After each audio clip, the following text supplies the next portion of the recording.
何谓英雄？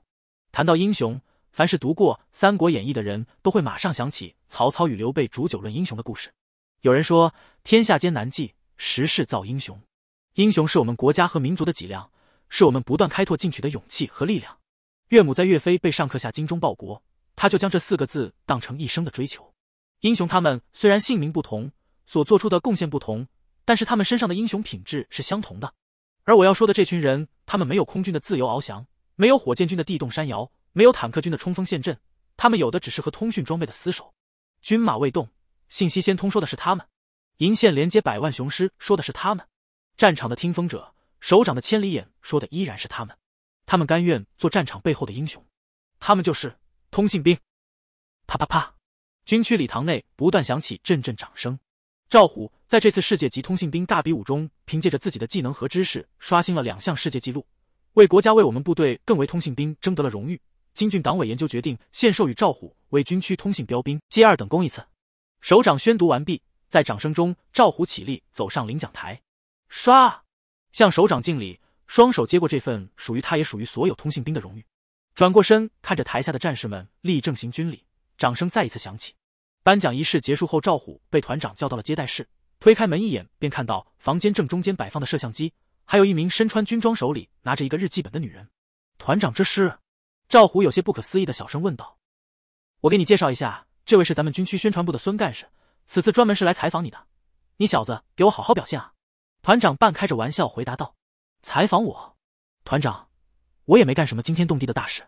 嘿，服从命令。是。赵虎笔直地坐在孙干事面前，第一次面对摄像机，他有些紧张，双手不停在膝盖上小动作摩擦，眼睛有些不受控制的总是往镜头那边看。别紧张，我这就是一个简单的采访，放松一点。孙干事一脸微笑地说道。赵虎长呼一口气，孙干事您问吧。我要恭喜你成为了军区通信标兵，而且这次国际比赛还刷新世界纪录，给咱们国家和部队取得了荣誉。谢谢您的夸奖，荣誉是部队给的，成绩也是我在部队训练出来的，只是我比较幸运吧，这次能够参加国际比赛。赵虎不假思索地做出回答。我有件事特别好奇，你是如何做到能够在22秒钟的时间内完成攀登固定的呢？据我了解，通信兵能够在45秒钟的时间内完成，就已经算是优秀了吧？还有你的稳定收发速度，你从军之前是不是有过这方面的经验？还是说你的脑子天生就有超强的记忆力？孙干事的这个问题让赵虎露出了憨憨的笑容。实不相瞒，您说的这些跟我都没有任何关系。我来部队的时候被人称作木头，脑子一点都不好用，因为这个当年把我们连长和班长气得差点吐血。别人几个月就能背下来所有的密码，而我1年都没有背下来。当时的我，那一年我高3毕业，正准备考大学的时候，无意间听到父母之间谈话，通过他们谈话得知家中经济拮据，已无法再供我上大学，我不能成为家里的负担，想要去打工，可父母却害怕我的性格会被人欺负，有些犹豫。一个是为了锻炼我的性格，一个是正赶上村子里大喇叭在宣传征兵工作，经过最终商定让我去参军。我清楚地记得父母送我上车时的眼神中充满了不舍和担心，而我却对军营充满了无限的遐想。新兵连结束后被分配到通信连，如果说新兵连学会的是如何成为一名军人，那么在通信连学会的就是如何当一名有血性的军人。一个再正常不过的夜晚，大家都在睡梦之中，突然间紧急集合的哨声在通信连楼前响起，同一时间所有房间灯光全部打开，战士们快速穿戴好自身装备，火速来到楼下集合。赵虎跑出去一半的时候，突然想到宿舍灯还没有关，转身就往回跑。正因为他的这一次折返，导致不仅成为全连最后一名到位的战士，还比规定时间足足晚了2分钟。赵虎连长看了一眼计时器，绷着脸站在前方大喝一声：到！干嘛呢？没听到我的集合哨声吗？现在都多长时间了？连长这一嗓子把整个连部的声控灯全都吼亮了。报告连长，我在关灯。赵虎仰着头大声回答道。连长用眼睛余光扫了一眼面前的那栋宿舍楼，整栋楼只有赵虎所在的宿舍没有亮光。大跨步来到赵虎的面前，两眼愤怒地盯着他。赵虎被他看得心惊肉跳，后背不断冒冷汗。你在新兵连的时候也这样吗？知不知道紧急集合哨声的意义是什么？如果要打仗，我是不是还要跟敌人说，等我们赵虎把整个军区的灯都关了再开始？啊？回答我，是不是？不是，不是，不是个屁！要不看你是个新兵，我真的不知道你在新兵连学了些什么。既然你那么喜欢关灯，那现在去把所有灯都给我关了。连长用手狠狠地指着他说道。所有人都能够听出来这是连长的气话，唯独赵虎却不这样想。是，保证完成任务。说完头也不回的跑出去。队列中的班长看到这一幕，心中暗自叫喊一声：我爹娘啊！赵虎你这是要害死我！看到宿舍1楼开始灭灯，连长止不住叫骂一句：这个赵虎是真虎，我看早晚你小子得把我气死！真不知道你这样的木头脑瓜子是怎么来的同性恋。气得连长不停在用手捏着自己的太阳穴，做着深呼吸。赵虎从1楼到2楼，从2楼到3楼，除了值班室和一些有人房间以外，关闭了所有宿舍的灯。再三确认之后，屁颠屁颠跑回到队列前，昂首挺胸，大声回答道：报告连长，我已完成任务，请您指示。此时此刻，所有人都在凭着呼吸声，怕战火会蔓延到自己身上。班长卢大旺向前跨一步：报告。报什么告？卢大旺，这件事跟你有直接的关系。你看看你带的这是个什么病？其他人全部带回，你们2个跟我走。连长说完转身离开。副班长一个箭步就冲到赵虎的面前，不由分说上去就拽住了他的衣服领子，另外一只手高举在空中，咬牙切齿地说道：你颇烦得很。赵虎脸上挤出一副傻傻的笑容，问道：班副颇烦是什么？我给你说个锤子，我告诉你，如果要是因为这件事让班长受了处分，我保证让你接下来没有好日子，我会成为你的噩梦。你就天天知道我，怎么我们班就来了你这么一个瓜娃子？行了，你们2个在这里嘀咕什么呢？赶快带队伍回去。赵虎，你跟我走。班长走过来呵斥住2个人。副班长那是个地地道道的重庆人，在平日里说话没问题，只要一生气，方言就一个劲儿往外冒。赵虎，等回去了不要乱说话，要勇于承认错误。班长边走边小声提示道。班长为什么要承认错误？我今天没有做错什么吧？赵虎费解地反问道。我跟你说过，紧急集合的哨声意味着有重大情况，我们需要用最快的速度集合出发。你说都这个时候了，你还想着关灯，是不是错了？班长对他做出了解释。我记住了，班长。那以后我在出发之前把灯关掉。赵虎憨笑着回答道。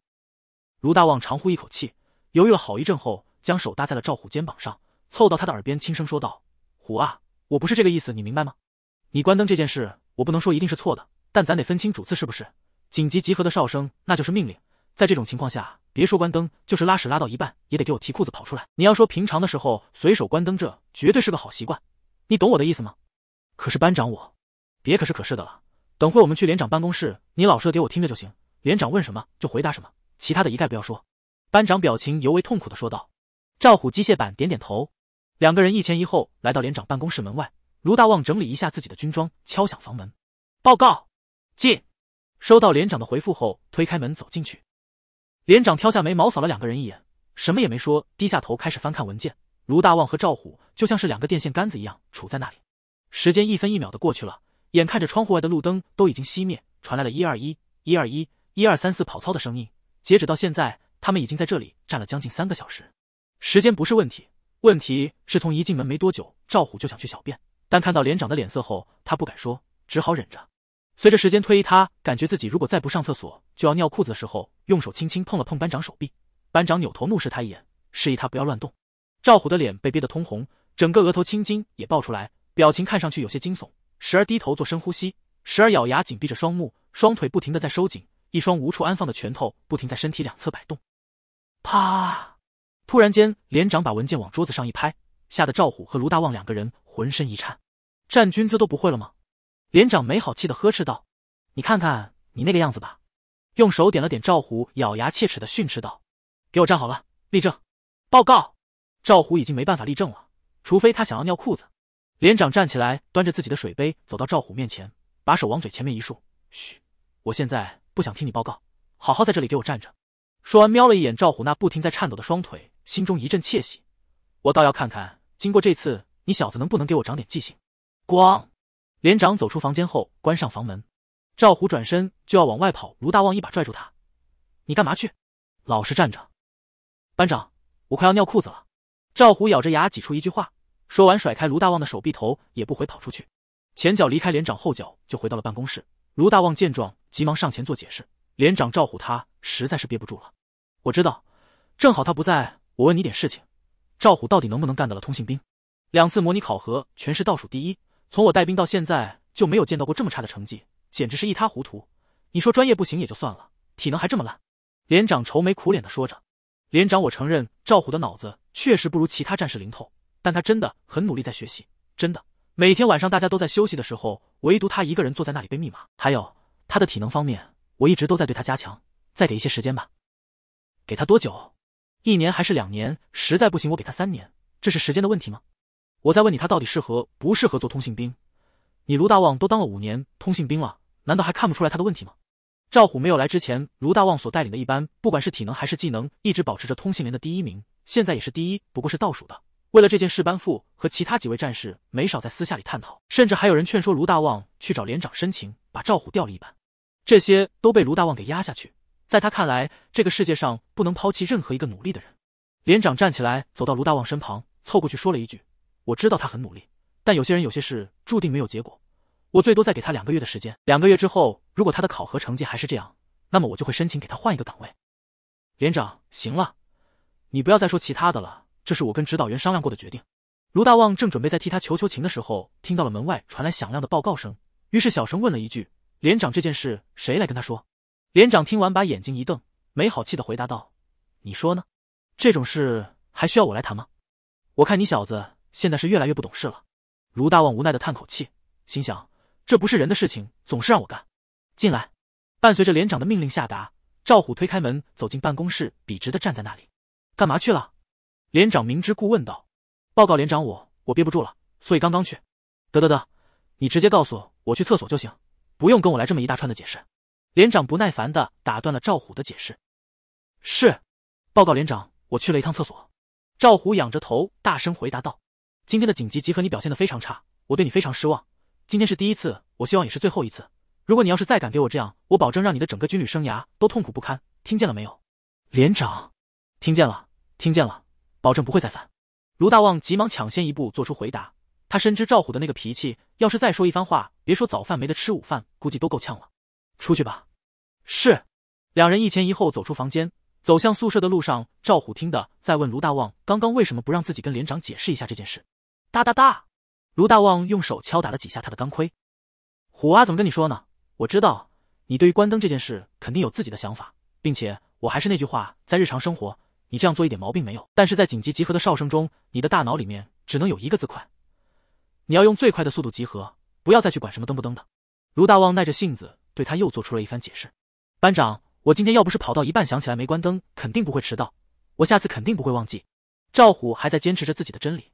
卢大旺把钢盔一摘，生气地用拳头锤击一下墙壁，发出一声闷响。我就想不明白了，怎么他们的就是跟你解释不清楚呢？我再给你说一遍，紧急集合你要做的就是给我用最快速度穿戴好装备下楼，因为你是一名军人，你听见了没有？卢大旺内心的怒火已经压制不住的开始向外燃烧，把赵虎痛斥一顿之后，转身大跨步的走出去。赵虎一个人愣在那里好一阵没有反应过来。推开宿舍的房门走进去，背包都还没有放下来，就被副班长一把给推到了墙壁上。他用着一双既嫌弃又愤怒的眼神看着赵虎。赵虎傻笑2声，问道：班副怎么了？你是在问我吗？啊，是呀，你怎么了？我怎么了？你不知道？赵虎，我就想知道，你是真的傻还是在给我装傻？要不你去跟连长申请换工作吧，行吗？放过我们几个吧。班副装出一副恳求的样子对他说道。咱们当兵的要服从命令，我感觉这个工作挺好的，而且大家对我也特别好，我不走。赵虎想都没想就做出回答。班副用手捏着自己的脑袋向后倒退2步。班副你怎么了？赵虎急忙凑过来搀扶住他，关心道。班副一把推开赵虎的手臂。我血压高，你别跟我说话。没好气的回答道。赵虎因为这次紧急集合事件，在不到2天的时间里便成为了全连最出名的人，他成为了战士们口中的木头、呆瓜、赵憨憨，甚至还有2位班长把他当成了反面教材。晚上四周静悄悄，正在沉睡的赵虎突然间感觉有人在拍打他的肩膀，猛然之间睁开眼睛，卢大旺的脸在月光的映照下显得有点恐怖。刚要发出惊呼的时候，卢大旺眼疾手快，一把捂住了他的嘴。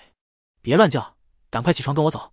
小声的呵斥一句，说完松开手，在赵虎的背心上面擦了擦手心里的唾沫。班长，嘘，别说话，起床跟我走。赵虎带着一脸的疑惑，翻身从床上跳下来，穿好衣服跑出宿舍。班长，发生什么事情了？这么晚你怎么不睡觉呢？赵虎费解地询问道。我倒是想睡，行了，你跟我走吧，今天晚上我们来个夜训。卢大旺说完，转身就往外走。赵虎站在后面，用手挠了挠头，随后快步跟上。2个人一前一后走进了稳定接受训练室。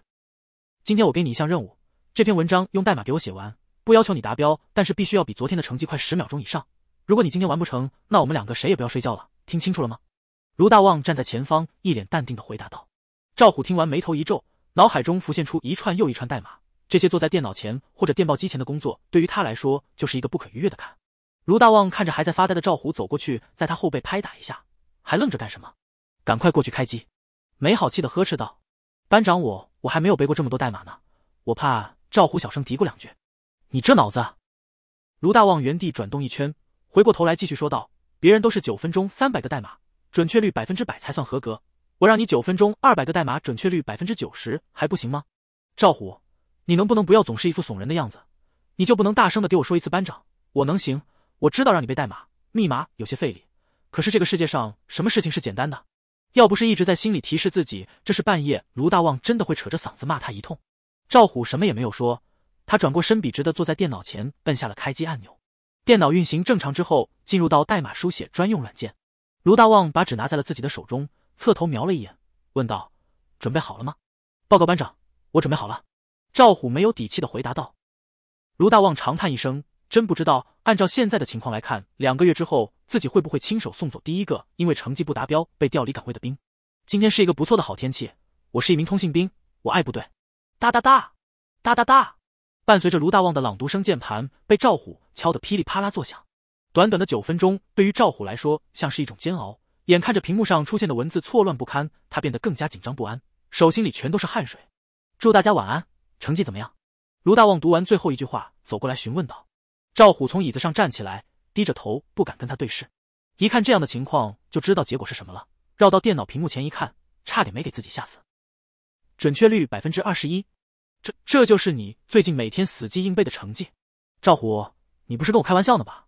啊，说话！班长，我一看到有打错的我就紧张，我一紧张我脑子就乱套了。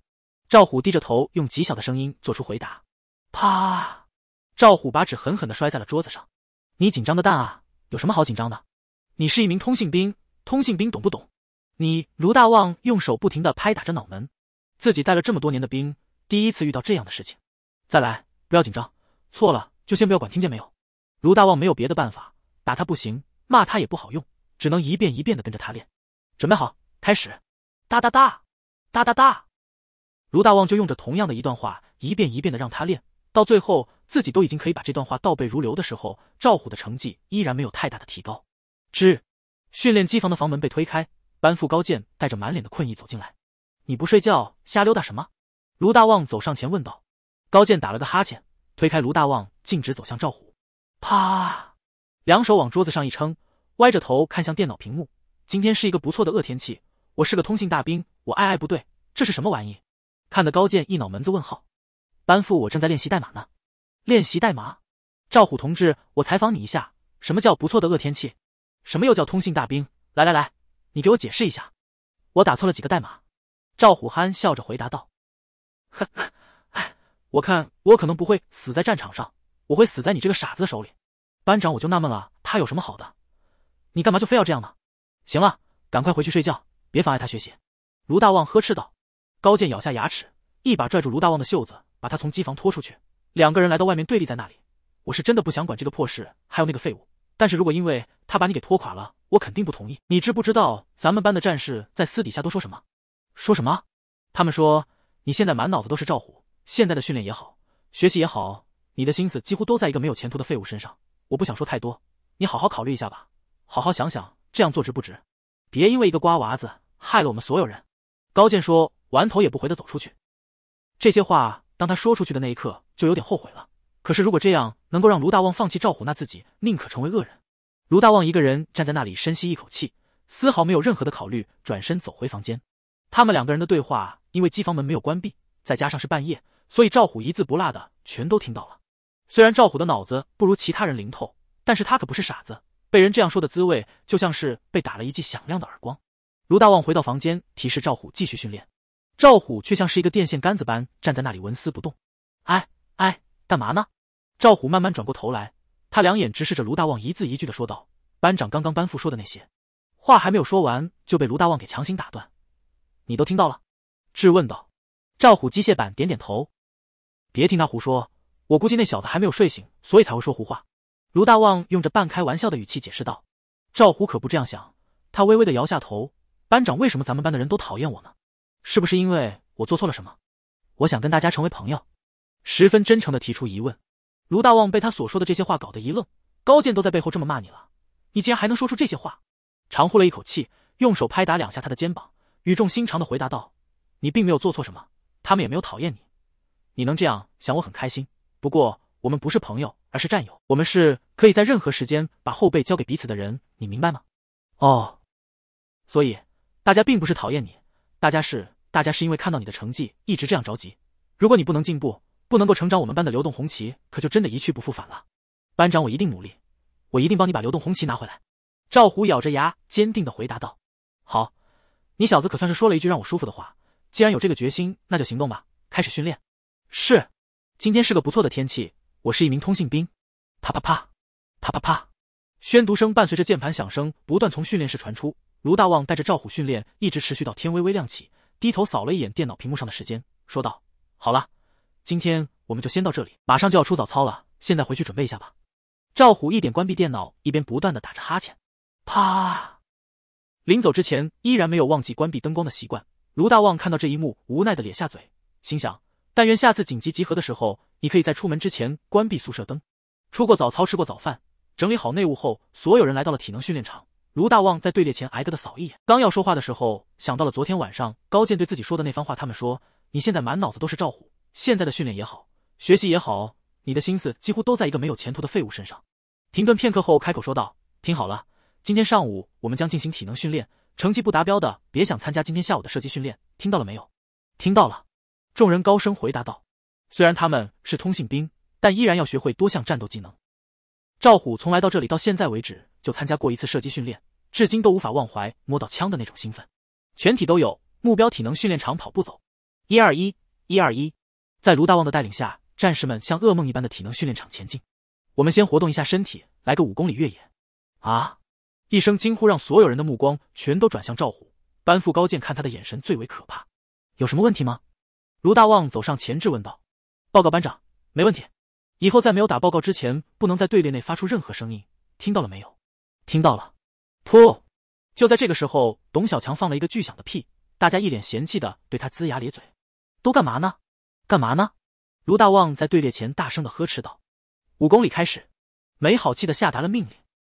5公里越野对于军人来说几乎就是家常便饭，如果不负重的情况下并没有太大的压力，但是对于赵虎来说有点要命。卢大旺好多次跟他强调跑步要呼吸匀速，体能充分的协调好，可每次一跑到半程的时候，双腿就开始发软，呼吸变得非常急促。之前有2次最后几百米都是靠爬着越过的终点线，如果不是这样，卢大旺也不会如此的头大。正如连长所说，体能不行，技能更是一塌糊涂，这样的兵放在哪里能行？卢大旺却一直坚信赵虎一定可以达标。赵虎跟上队伍，高健在前面一边跑一边喊道：是，有气无力地做出回答。班副，你说今天他是爬过终点还是滚过终点？董小强带着讽刺的语气询问道。高健冷哼一声，他爱怎么过怎么过，你别总是操心别人了，管好自己就行。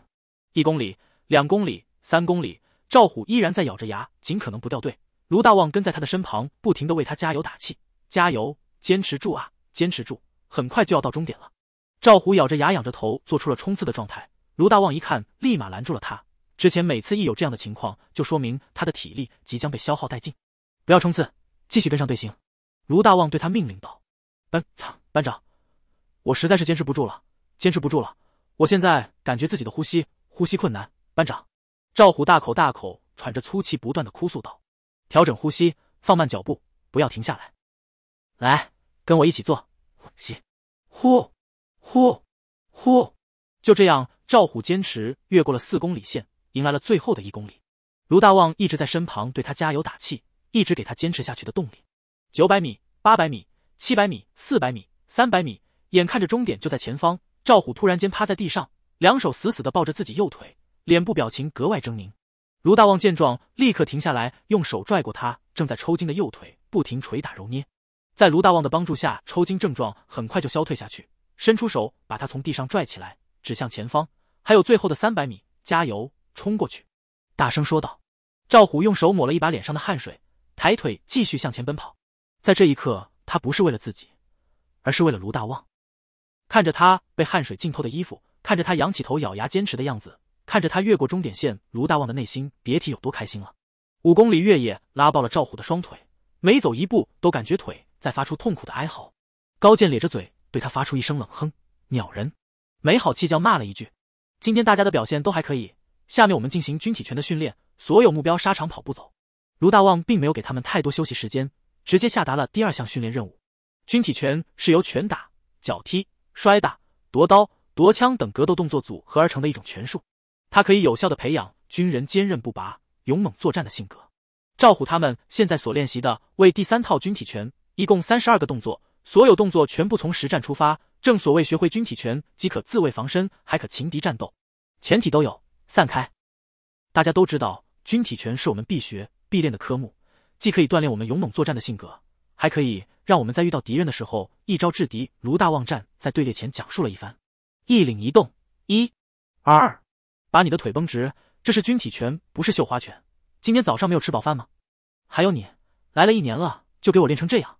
眼神扫到赵虎的时候，发现他摆出的姿势和动作非常标准，就像是一根柱子站在那里一动不动。回头对着高健他们几个训斥道：“你们几个给我扭头看看赵虎，看看人家这个动作，一个个还感觉自己了不起，你们几个有什么可豪横的？”高健他们几人侧头瞄了一眼，回过头来小声嘀咕道：“班长他也就这个行。”别废话。军体拳在卢大旺的口令声中结束，随后又进行了一场实战对抗，100米障碍单双杠，最终他们来了2根4米高相距25米的光滑的电线杆子前，大家的心里全都暗自叫苦，又是可怕的攀登固定。卢大旺站在前方，把所需要的电线摆放在地上。今天我就告诉你们几个，谁要是能够在25秒钟的时间内完成攀登固定，我自己出钱给他加餐，顺便让他再休息1天，怎么样？是不是非常诱人？卢大旺似笑非笑地说道：“班长非常诱人，但我们做不到。”高健咧着嘴回答道：“知道做不到，还不赶快练？我们通信兵那是正八经的，养兵千日，用兵千日。攀登固定在我们看来，可能就像是小时候爬树那样简单，其实并不然。树有树干，而且表面也不会特别光滑。电线杆子就不同了，它就是一根光秃秃的柱子。想要攀登，就必须依靠2只手的扒力、2脚的蹬力、身体的晃动所产生力，最后还要有非常好的身体协调性。有的人1天就可以学会，有的人1个月都可能爬不到顶端，而赵虎就是第2种，体能他都可以咬着牙坚持。唯独整个爬杆，他总是爬到2米左右的位置就掉下来。为此，卢大旺不得不手把手教他技巧要领。赵虎，这不是爬树，你不要这样抱着他，脚用力向上蹬，2手抓好，向上用力。你别挂在那里啊，往上爬，很快就到顶了。卢大旺扯着嗓子不停嘶喊。赵虎侧头向下看了一眼，大声回答道：“班长，我没有力气了，我抱不住了。”话音刚落下，就从电线杆子滑落而下，一屁股坐在地上。赵虎要是能学会攀登固定，母猪都会上树了。高健在一旁用着讽刺的语气说道：“你老瞎说什么？我看给你闲的是吧？再废话我就让你去500米收放线。”卢大旺怒视着他说道。高健一听，立马摇头摆手跑到一旁。500米收放线那是通信兵里面最可怕的一项训练，他们经常说宁跑5公里，不搞500米。别听他们瞎说，要相信自己可以的，知道吗？卢大旺回过头来对赵虎安慰道。赵虎露出一排洁白的牙齿，憨笑道：“班长你放心吧，我是不会生气的。”看到他这没心没肺的样子，卢大旺无奈的叹口气。因为训练没有达标，赵虎又一次跟射击擦肩而过，一个人站在2根柱子之间，看着卢大旺他们远去的背影，心里多少还是有一些失落。回过头盯着面前的这2根柱子，看了许久后，赵虎开始了一次又一次攀登固定训练。他不断的上去下来，上去下来，不知道摔了多少个跟头，手心里也被摸出了血泡，汗水流过伤口，传来阵阵疼痛。他所做的一切都被站在窗口前的连长看在眼中。连长看什么呢？这么入神？指导员走过来询问道。连长用手指向了攀登固定训练场，你看他，说道：“这不是赵虎吗？哎，怎么就他一个人啊？卢大旺他们几个呢？他们今天去射击训练了，赵虎肯定是训练不达标，又被留下了呗。我听说昨天晚上咱们连的训练机房里有人训练了1夜的稳定收发，该不会就是他吧？除了他还能有谁？你看今天出早操的时候，一个卢大旺，一个赵虎，2人是哈欠连天，眼泪纵横。哈哈，闹归闹，说实话，我感觉赵虎可能看上去有些憨，性格方面也比较软弱，但他还真是一个可以雕塑的好材料。”连长2眼一瞪，扭头回到了自己的位置上坐下来，端起茶杯小抿一口，放下杯子回答道：“指导员，我知道你是怎么想的，不过我可不这么认为。他虽然能吃苦，而且还没有什么心计，但是你别忘了，我们可是通信兵，他到现在代码都没有记住，攀登固定还上不去，甚至轻装跑个5公里都不行。你要说体能可以慢慢拉上去，这个我相信，但是技能，你也别说我狠心，我是真的不相信他可以达到标准。刚开始，连长对赵虎还真的非常有耐心，并且也相信他可以超越自我的。可是随着时间的推移，他在技能方面的考核一次次全连倒数第一，甚至全军区都找不出这个成绩来，这让连长内心的信心一点点消耗殆尽，最终只好选择给他最后一次机会。如果不行的话，只能调整工作岗位。指导员听完，微笑着摇摇头：“咱们军区被称之为木头的团长，你还记得吗？”连长顿时一愣，这有可比性吗？我感觉他们两个很像，脾气、性格、技能、体能，总而言之各个方面吧都很像。你的意思，他以后也是团长呗？我不是这个意思，我是想说，这样性格的人，别看外表憨憨，内心无比的坚强，真的，只是到现在还没有激发出他内心的斗志。连长深吸一口气，对着指导员一拱拳：“这份重任交给你了。”